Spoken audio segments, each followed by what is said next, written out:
Coming up, I'm going to be talking about a number of the upcoming Marvel Disney Plus series. But before we go any further, make sure you do hit that subscribe button to keep up with the latest Disney Plus news. Hi, it's Roger here from What's On at DisneyPlus.com. It's time for a quick Disney Plus news roundup. And today I've got a lot of Marvel news to jump into. So I'm going to be talking about Agatha all along. We'll be talking about the new Spider-Man animated series, the new Black Panther animated series, What If, Daredevil, lots of stuff. So this all came about because of a recent interview on the official Marvel podcast. So the head of TV and streaming, Brad Winderbaum, began talking about a number of different shows. So I'm going to go through them one at a time. So let's start off talking about Agatha All Along, which is going to be coming out on Disney Plus in September of this year. And it's going to be running pretty much right through to the Halloween season.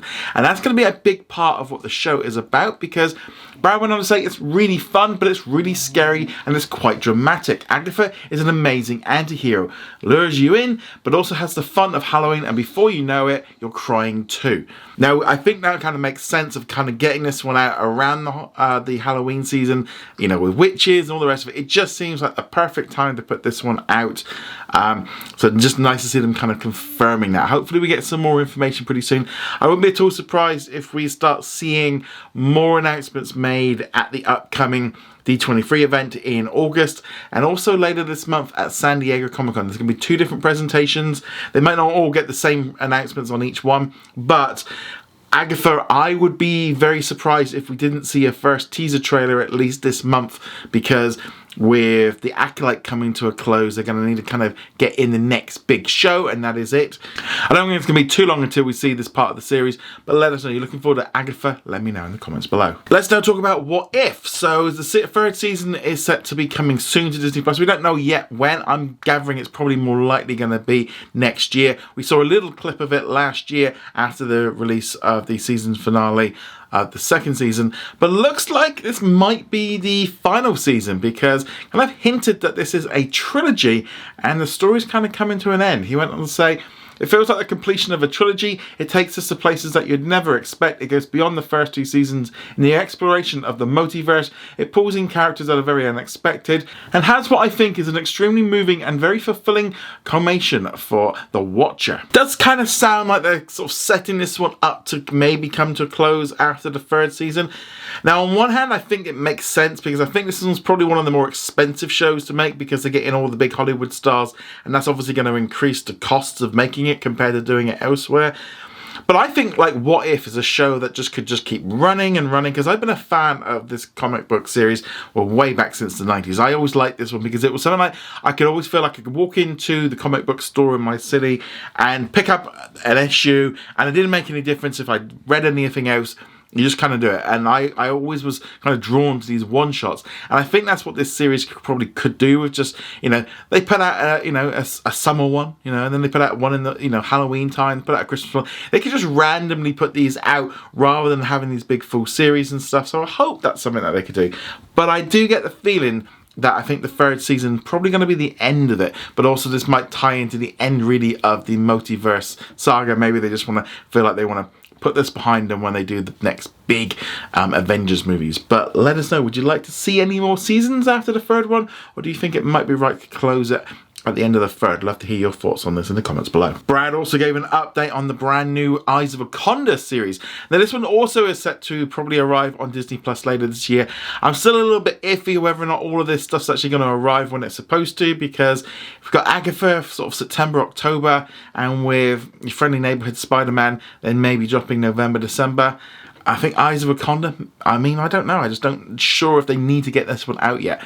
But we also had a little bit of an update on this animated series, where he said Eyes of Wakanda is more than any other show that we're doing in animation, ties into the MCU. It's both about the history of Wakanda, but also expands into the greater MCU at different time periods. So if you're a fan of the movies, I think this show is going to be a real treat. Again, I think this one's going to be one we're going to see at either D23 or San Diego Comic-Con. I think we're at that point. This one, I wouldn't be surprised if it was maybe early 2025. They might spread it out a little bit more. But yeah, this is one I'm really looking forward to seeing what they do with it. I think sort of exploring Wakanda and the characters. I think there's probably going to be likely to be a third Black Panther film, but it's kind of an area that I think they could kind of explore and also bring back some characters and do some different things with. But yeah, I think more Wakanda, more Black Panther, gonna be good. But the question is, Is audiences kind of connecting with this stuff? Are they going to watch it?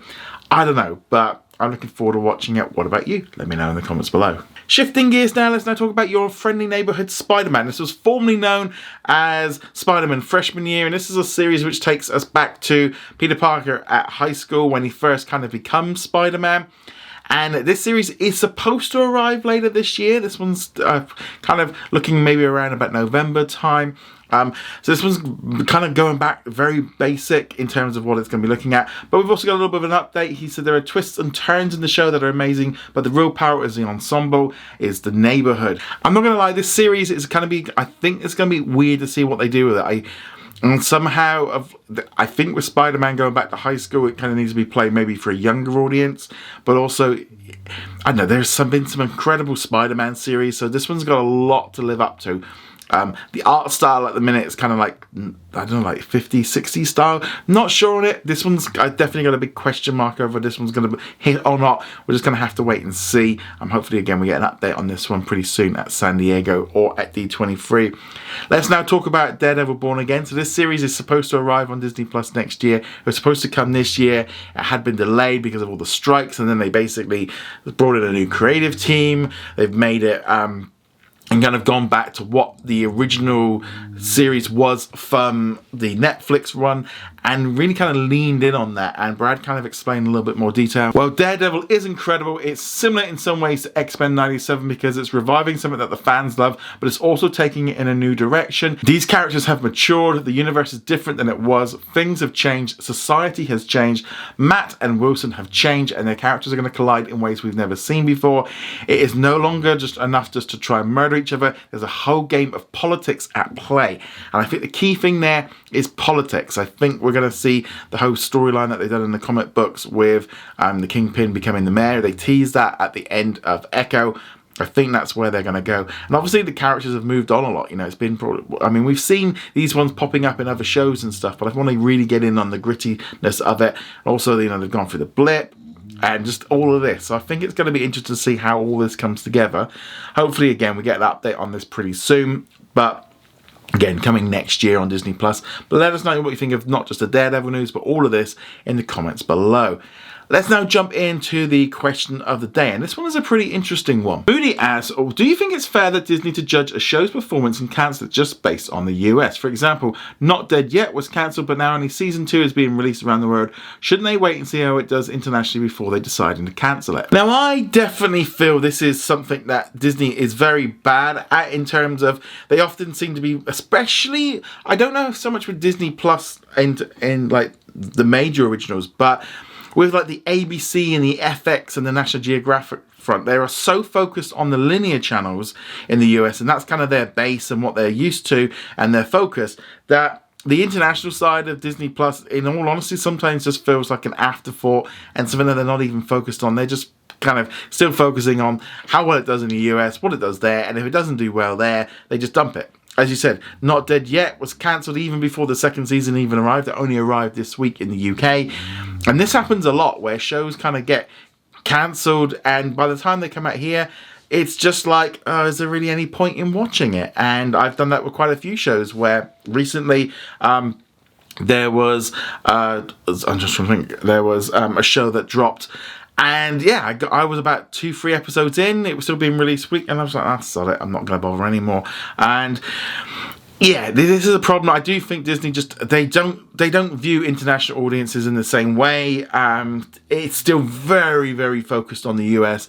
And like I said, if it doesn't do well on Hulu and on the ABC ratings, it's just gone. Now it could be an indication though that they might find that a show that doesn't do very well on ABC generally just doesn't do very well anywhere, and so therefore they know that it's, you know, they've got the data that shows that this is the case.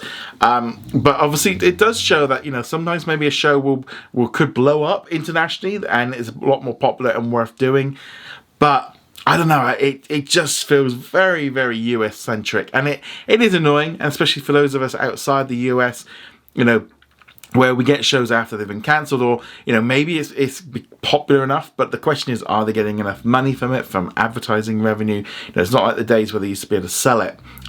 It does just feel like if it doesn't do very well on ABC, it's done, moved on, and they just move on to something else. And again, the international audience just doesn't seem to be part of what they need to worry about at all, which is a shame. Maybe if a show blew up, but I think the trouble is it's kind of a self-perpetuating issue where if you say that this show is cancelled, it instantly means that the international audience is automatically just kind of gone, no point.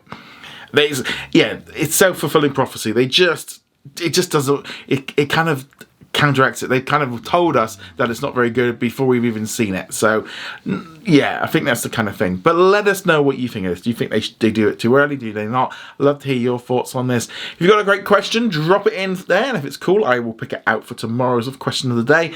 But on that note, guys, thank you very much. Hopefully you guys in the US are enjoying the 4th of July celebrations, and if you're in the UK, go vote. On that note, guys, thank you very much. See you guys soon. Laters.